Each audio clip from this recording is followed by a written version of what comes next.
Hi, Kendall Elementary School. This is Mr. Tater here. I am going to read you a book today as we celebrate Learning Disabilities Awareness Month. And the goal of the month is to bring awareness to students who might learn differently or have a disability. And this book is called The Dancing Letters, and it's by Evelyn Fournier, and I think it's illustrated by Aurelian Galvin. And so I'm going to read through this book and share about how this specific person learns differently. And you might know people in your classrooms who learn differently. I know I learned differently when I was in school. I needed a lot of help paying attention in class because I got so distracted all the time. But luckily, we have teachers and people here in this building that help all the students learn, no matter who you are. So let's get started. All right, so this is The Dancing Letters by Evelyn Fournier. It's illustrated by Aurelian Galvin, and says translation by Corinne LaForest. All these people sound French to me, so they must have had to translate it into English. Her t-shirt is inside out. One of her socks is yellow, and the other green. No doubt Olivia is a true original. I have the same color socks on today. She spends her days drawing, painting, and sculpting. Wow. You'll find her with her nose in the recycling bin, searching for potential art supplies. When she needs a break, Olivia sits at the piano next to the birdcage. She plays her own compositions, their melodies as soft as her colors on canvas. She sounds like she's incredibly talented.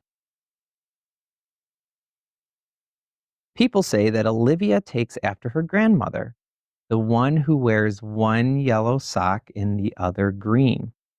Ah, now I see where she gets it from.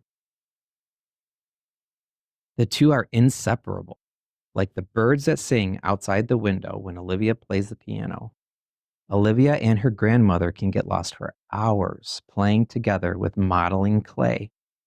Man, she's so lucky to have a grandma to do that with. Uh-oh.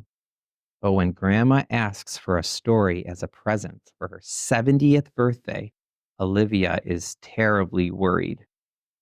I wonder why. Grandma says, I would love it if you wrote me a story, dear Olivia. With your imagination, I'm sure you'll create something absolutely amazing.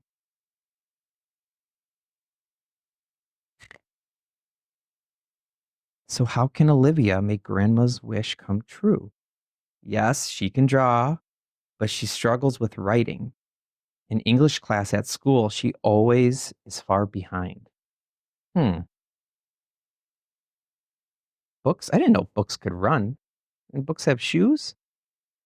I never saw that. I never saw that in a book before. As soon as Olivia sits down to write, the letters begin their mischief and start to dance. Dancing letters. Hmm. Plural agreements are tossed aside. Silent letters vanish into thin air. Lowercase b's become d's or uppercase p's. I wonder if that's ever happened to anyone before. And despite Olivia's best efforts, verbs are stuck at square one. Adjectives play hopscotch. Even her penmanship leaves something to be desired.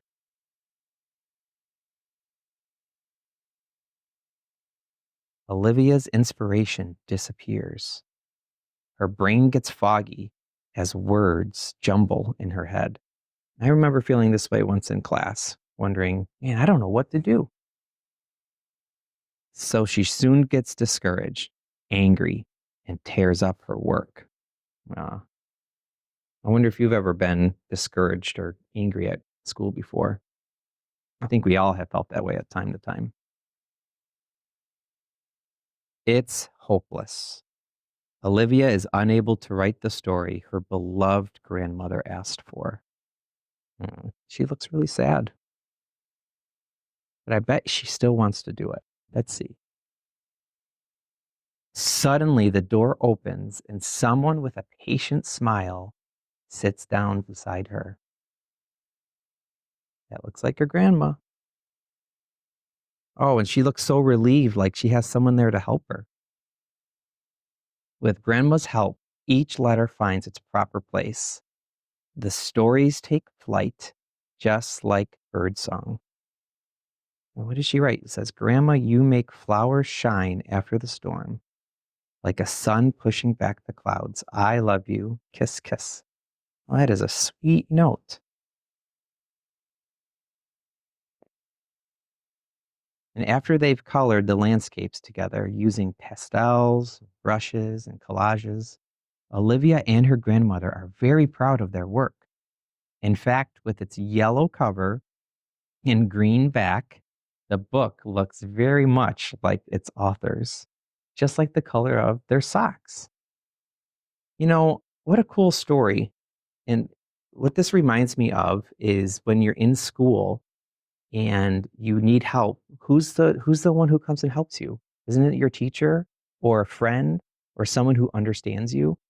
And I think one thing that I learned from this book is that we all have a hard time from time to time, whether it's writing a letter to your grandma or trying to do your math or trying to read a book. But there's always going to be people around who can help you. You just have to ask for help, and someone will always help you out. So thanks for letting me read you this story. I hope you guys have an awesome day. See you, Kendall.